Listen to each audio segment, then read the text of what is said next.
Hello everyone, welcome back to How to Guide. Today, I'll be guiding you through how to create WhatsApp group.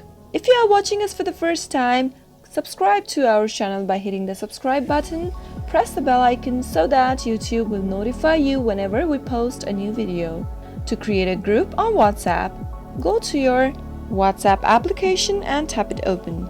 Tap on the three dots located on the top right corner of the screen.